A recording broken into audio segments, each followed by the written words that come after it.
you were saying about first dates. Oh, nothing really. It's just, I haven't been doing this very long. I was engaged a few months ago for a while, and a few years.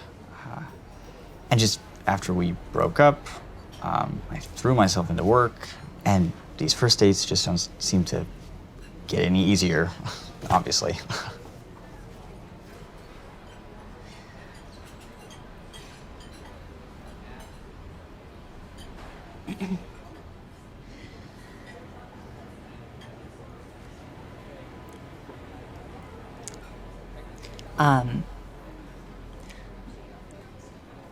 It's not actually our first date.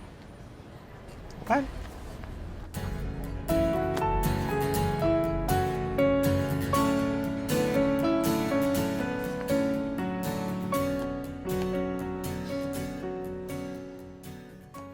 Hi, Hey there. how are you? I'm good. How are you? Good, good. Nice to meet you. Hi, Katerina. Nice to meet you. Hey, Joseph. Hi. How's it going? Good, good. Thanks. How are you? Good, thanks. Thanks. Thank you for your submission. I was very intrigued by your film, the premise. I mean, I just thought it was really well executed. Kudos across the board. So yes, thank you both for being a part of the festival. I will start. We would like to do a little introduction, perhaps, each of you. And then I kind of like the dynamic of having three people, so I want to see how it goes. It's usually, me and the director. I usually So try to drag somebody else along. Thanks for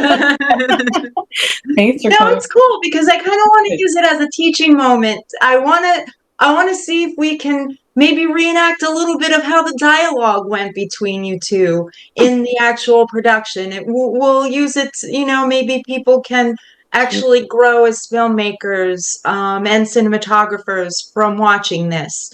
Why not? I believe that's why we're here. Yeah, so take it away, Miss Laura. Oh, yeah, sure. I'm Laura Sweeney. I'm the director of Tina. I guess a little background on this project is the script was written by great screenwriter Sherry Davenport. And Sherry and I met at a film festival outside of Seattle a few years back and have for years wanted to work together on something. So at the time, Sherry had like maybe 3 or 4 scripts that she was going to shoot, each one of them in a different city. That was the original goal. I'm not sure she's sticking with that anymore, but we looked at this one and it felt really achievable. So we're like, let's just do it. Let's put a date on the calendar. And we started talking about the script, and we did make some changes in the script. We worked together to get it to a place where we felt really good about it. And it was the first time I directed something for a writer, a producer, that wasn't something I had written. So that was a new way for me to work, which I really loved, actually. It was really nice to not be alone with the original concept idea. So when there were questions or things that I was a little unsure about, it could be more of a conversation than just me making a decision, which I think really added to the project in the end. And Sherry is based in San Francisco, but we were shooting this project in New York. So really early on, I encouraged her to bring on a producer. We had a great producer, Chris Lunar, on this project. And then we were looking for cinematographers. Joseph and I had recently worked together on a documentary project in Asheville, North Carolina, and I knew was potentially available. So I was like, hey, I'm doing this project. Why don't we talk about the script? And then I think we just met up at the location and started throwing around ideas. And the big hurdle with Tina was we had one day to shoot. And you never want to just have one day to shoot.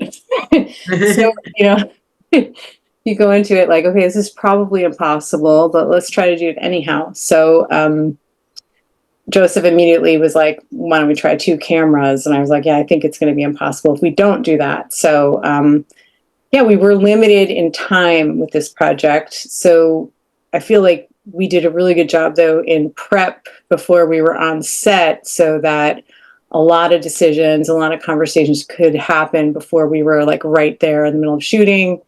Had a couple of rehearsals with the actors, which was great. And yeah, anyhow, that's kind of my overarching spiel on Tina. So yeah.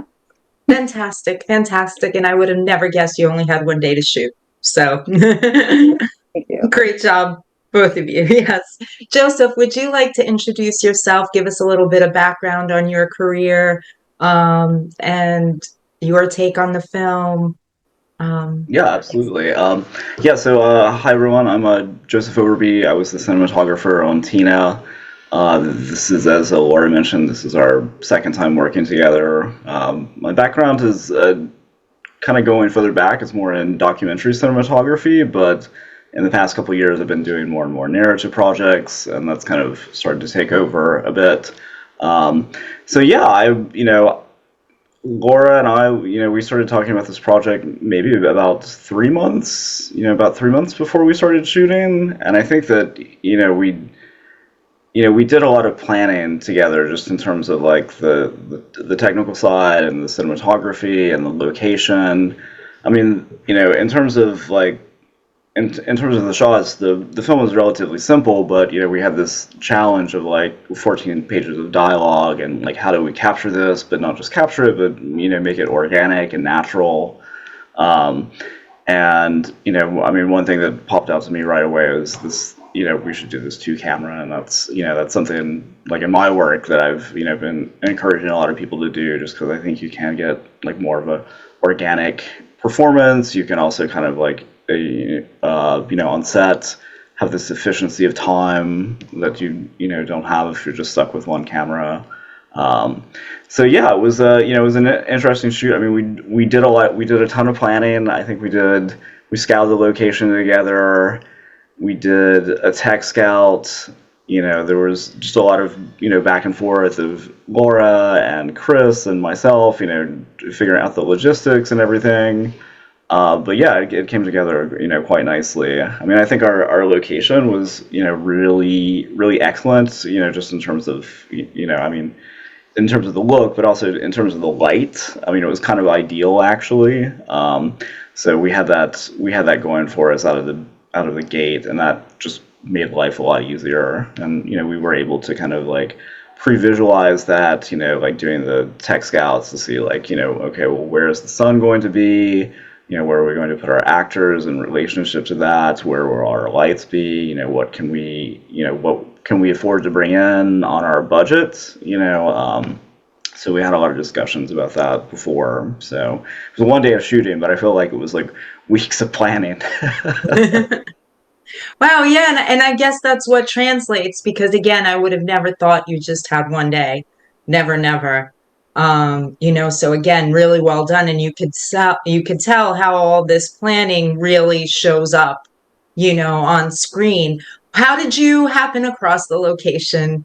Any tips for people, in the same situation? Like, yeah, I Yeah. have this. Well, I mean, props to Chris Lunar, our producer on that. I was like, okay, let's go see some locations, and I thought we would go and see like maybe 3 or 4 restaurants, and he had lined up like I think like 16 places all over New York City for us to check out. I was exhausted. Like the whole next day, I had like ice on my legs from going all over New York City. But yeah, we identified places that were closed on Mondays. That was a thing, so that we could have it for the entire day.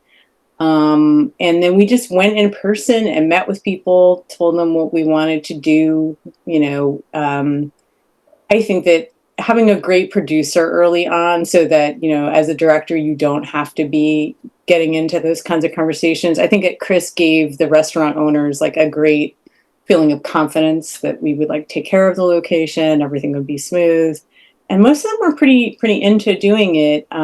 This one ended up being good too because it was very close to a subway stop, because we had people coming from all over the place. Actually, one of our lead actors is based in Denver, Colorado. Oh, wow. So he was flying in that morning. That was probably the one thing that stressed me out. Pre-production, I was like, I was fine with everything, but then when they were like, okay, so he's flying in that morning, I was like, he's a good actor, but I don't know if I can handle that. So it turned out he was actually flying in from Boston that morning. He had done a shoot the day before, so I was like, I can live with that, because we could not lose a minute in this movie and shoot the whole thing. It was just impossible. If we were going to have a late start or something, I don't know how it would have turned out. But that's on the location. I think the other thing that, we knew we were going to have this time restraint, and it is a simple setup. It's two people talking, but we were non-union, so we did a casting call for that. And I do feel like it was a good choice. We tried to find experienced theater actors, because one of my schemes was like, let's try to do this in one take. Let's try. It might not work. Very immediately on, we'll know if it is a fail. And there's like a plan B and a plan C. But if I can get one full take of almost the entire script, then we can relax for a lot more of the day, because we know we at least have that. And I was amazed that the actors, they really pulled it off. And then it became a matter of not exhausting them before we got to, the close-ups, because you're taking them through like 14 pages. It's a lot to do over and over again. Yeah. Yeah, makes my heart sing. I have a theater background, so I totally I can relate. So it's gorgeous. Yeah, no, and it shows again. Like, I really loved their reactions. The material is something delicate, and it didn't seem like they were totally trying to skate around it. It was like, here's my heart type of performance. So I think it was really well done. I find it interesting that you just put out a casting call like that. I would have thought, like, you did really well for just a casting call. I would have thought a casting director was involved in this. Yeah. Oh, thanks for saying that. I mean, that's like, casting is such an art form. It's very time consuming and a very subtle art, and it was interesting. We were very set on another actor originally, because originally the script was written a little older. They were like maybe in their late 30s, the characters. But as soon as we found Stephanie, who's quite younger than that, maybe like mid-20s, it was like, okay, we're going to cast younger. And then suddenly Chandler made more sense. His audition was the wild card thing where I was like, oh my gosh, like, we have to cast this guy. I was very set on another really fantastic actor, but his audition was just very different. He made very different choices, and it became looked very much like he was from the Midwest. And so that fell into place. And so Sherry, the writer, I was like, can we make some adjustments to the script so that they weren't college friends, they were high school friends? And so Sherry was able to go back in and, based on the casting, retool the script to make it line up to their ages. Yeah. I think that's collaborative. I will say, like, Stephanie was weighing in on the script. Some of the points, like, didn't really land with her. So it's a very collaborative process. And it was my first time doing a casting through like a casting access or something. It was very, very interesting process. And then, requesting auditions, seeing what people do with it, and then meeting with them. Because, once again, we had this time pressure. So it was like, I want a great actor, but more than anything, we need someone who shows up. So in meeting with the people, it's like, my backup plan always was, because Chandler was flying in, I was like, well, our first AD, John Backstrom, happens to be an actor. If all else fails, like, guess what? I love it. I love it. That's like such an on point person. Like you have to know where to swivel when you need to swivel. It's hard, I mean, I think that's the thing, with directing is like you have to be decisive, but you also want to make the best possible film with the best resources you can. And so, but at the end of the day, you need a person saying those lines at that table also. So it's always balancing that. And luckily, I mean, we were so lucky with the people in this production. It was just, we happened to shoot also on my birthday. I always forget that. But it was just like the most phenomenal group of people. Everyone was like early. Everyone was ready to go. Everyone really liked each other. I think, Joseph brought on a couple of people he had worked with before. I brought on. So it was like a party. That's awesome. That's good because the restaurant was like this big. I was wondering, you're saying that previously you worked on a documentary together. Would you like to talk a little bit about that project, the both of you? Maybe tell people about it, shine some light on it as well. Yeah, I can say a couple things and I'll toss it to Joseph. Yeah, it's called Kitchen Dancer, and it's actually in post-production now. We did shoot some on that in Asheville, North Carolina. It's about it's a very different project than this, but it's about a domestic violence survivor who escapes, and she is a modern dancer who films herself in her kitchen every night. And she did this for 3 years and posted it on Instagram. So that's that project. Yeah. Wow. Wow, fascinating. And did you just kind of come across her on her Instagram handle? Actually, yeah, a friend of mine, and I noticed what she was doing, and I made, the great mistake of saying somebody should make a documentary about this, which I've learned, if you start saying things like that, suddenly you will find yourself being that person who never worked on a documentary. And I was like, this is so impossible. How am I going to film in Asheville, North Carolina? And part of this filmmaker community, and Joseph is as well, called Film Shop. And I put a thing out like, hey, is anyone able to like meet me in North Carolina over Christmas and like film at this lady's house? And Joseph was like, yeah. So, Yeah, so well, I mean, it worked. That worked out great because my family actually is kind of close to that area, and kind of like the last couple of years since the pandemic, I've been driving down from New York to for Christmas and Thanksgiving and all the holidays with my car. So I was like, okay, well, we'll just throw all the gear in the car and take it with me to Christmas, and then we'll do a shoot, and yeah, so that worked out. yeah, I can't believe that worked out. Every movie is a miracle. It really is. It really is. Yeah, I always think of it as such a spiritual thing. Like, how amazing, just the narrative of life plays out, and to try to make it happen is such a task. Just makes you appreciate the everyday more. I think, anyways. Yeah. No, wow, that's awesome. I'm looking forward to seeing this documentary as well. I wanted to ask though, do you think you'll go forward with the Tina story? Might it turn into a series or a feature? Are you continuing writing with the writer that wrote this story to make her?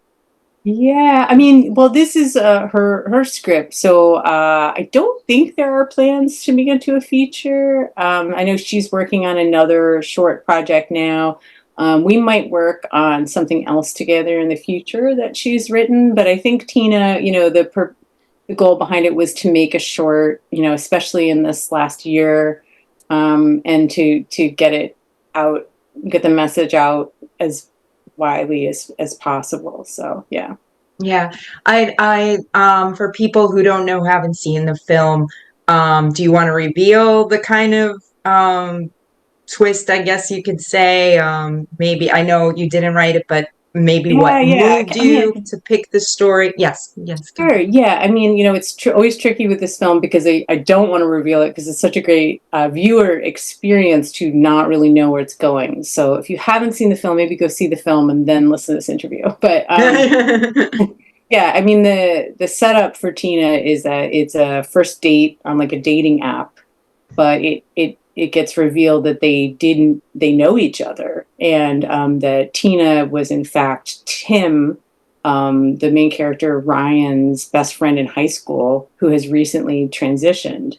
And so while the transitioning of Tim into Tina is part of the story, it's really a story about their friendship, and their connection, and being able to sort of stay at the table with a close friend or someone and have an uncomfortable conversation about someone changing a lot. Or I was drawn to the story because, yes, in our country there's all this going on, with so much anger and lack of rights for the trans community. It's an important topic. I know that was a large part of why Sherry wrote the script and wanted to make this movie. I came on board and loved that. And I loved that this story is told. It's just not sensationalizing that aspect of the story. It's a story about two friends. And listen, all friends change over the years, and some of these changes are really socially acceptable, and some of them are not, and some of them are confronted in different ways. But we grow by staying at the table and having conversations that we are not prepared for, and I'm really proud of how we navigated. It's not easy for Ryan to understand, but he doesn't give up. He doesn't walk away. We get to see him go through a lot around this, and it's not simple, but it's a beautiful thing that this connection you have to people in your lives, that it overrides all these things that people are fighting about in the news. You care about people, and you stick with them. So I love the script. It's really smart, and it takes you in a few different directions, and it doesn't exactly make everything all simple and tidy either. But yeah, I love it. I love the script. And I knew from the script, I was like, it's going to be a really good short. So yeah, I'm glad we did it justice. And I feel like I do have to shout out our editor, because I think that, a lot of the pauses and the tension and the this and then that was really found in the edit on this. A lot of things were cut because it was just redundant, and keeping the pace, because it is just two people talking, and that can sometimes get boring if the pacing doesn't keep you involved. That's this is another part. I'm glad you brought this up, because this is something else that, like kind of fascinates me, and Joseph too, can answer this, because you're this project, every director's, cinematographer's project's kind of in their hands up until the point of, that's a wrap, and then you pass it off to an editor. So yeah, what's that like for you? Are you send me every, 2 minutes that you're cutting, or I want to sit in the room with you, or so just if you could describe, what that discussion is like, how, you feel when you get it back, for both of you, because, I'm sure cinematography wise, it's sometimes maybe a surprise to you, what you see coming, back to you in the edit. So yeah, if we can talk about that for a moment, please. Laura, why were you first? Okay. Yeah, I mean, every project is different. I feel like I'm pretty involved in the edit. Yeah, usually it's a process of having the editor, assemble an initial cut, and then notes, talk it out, sleep on it, talk it out, a couple more notes, add this, that kind of thing.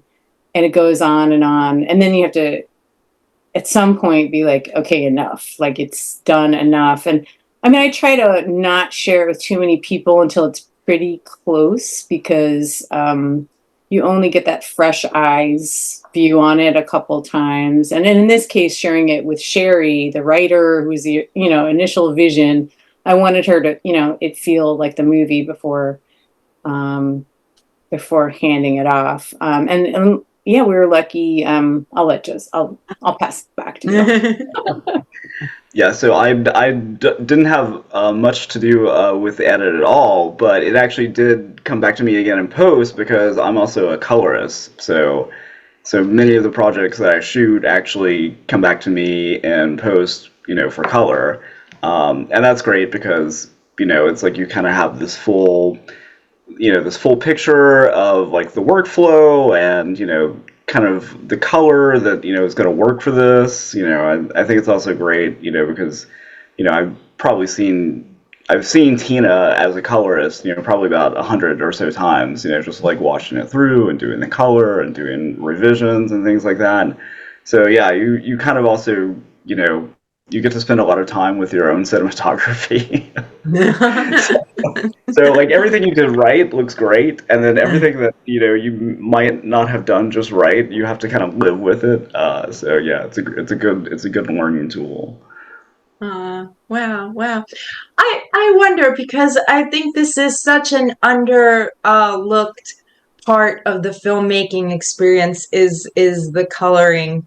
What is your advice to people out there, maybe just made their first, independent film and are really looking for that professional polish, let's say? What's your advice to them? Go to a colorist, go to, certain classes you could recommend, or anything like that?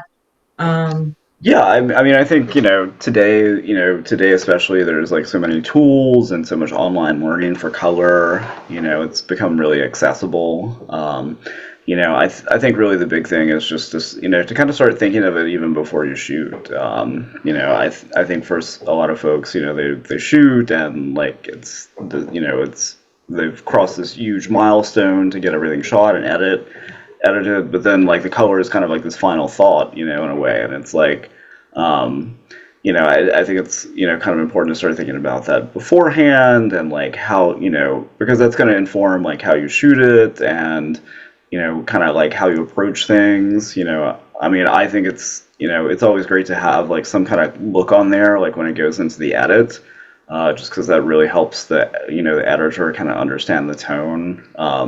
Like rather than just sending off like flat log files for edit, to have some type of a look on there, just so they kind of get the feel you're going for.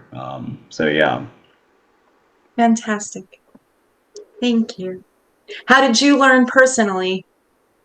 I mean, it's been kind of a long journey for me. I mean, I've been working. I mean, not as a motion picture colorist, but I've been working in color for a really long time. I mean, basically, like since I was a teenager. Wow. It's a really long story, but we've got time. Go ahead, Joseph. I mean, my very first job in high school, I worked at a photo lab. Yeah, so I had I guess I think part of the reason I got this job was because I was starting school for photography. I was still kind of far out, but they were like, okay, well, this guy can run the machine probably. I started color correcting photographs that way a long time ago. It is kind of like you do want to have an idea of what you want to have, because when you've looked at the edit so many times without too much color, your eye, as soon as you see it with any color, you're going to love it, So it's like, then you can kind of get attached to that version of it very quickly, because it's just so much nicer to see it with color. Yeah. Wow. Great. I think we're pretty good. If you'd just like to add what you're doing next, people could look out for. Yes. Yeah, I mean, I'm still working on this edit for Kitchen Dancer, and I am back to writing my own project. I'm writing a feature historical drama, which is usually what I work in, and called Francesca's Song, about my great-grandmother, Francesca. And you can find me on Instagram. I'm Laura_M_Sweeney. I update all my film stuff there pretty frequently. Beautiful, beautiful. That sounds like a lovely story about your grandma. Thanks. Thank you. Joseph? Let's see. So I think coming up, Laura and I actually have a little bit more shooting for the Tiny Kitchen Dancer doc. I think also too my own documentary, The Spirit of Japan, is kind of close to finishing up. So hopefully this year we'll have a launch for that. And yeah, just shooting some narrative projects with some folks I know. Have a horror project, which is another genre that I work in frequently. It seems like so. Yeah, good stuff. Fantastic. Fantastic. Okay. I want to thank you both so much again for being a part of the festival and for submitting your wonderful project. Yes, Thank you both so much. Great to meet you. Nice to talk to Yeah, you. great to meet you. Same Looking here. forward to meeting you in person. Yes, yes, exactly. Yes. And I thank you for your time today. Got it. All right. Take care. Thank you. Thank you. Bye, Thank everyone. you. Bye. Bye.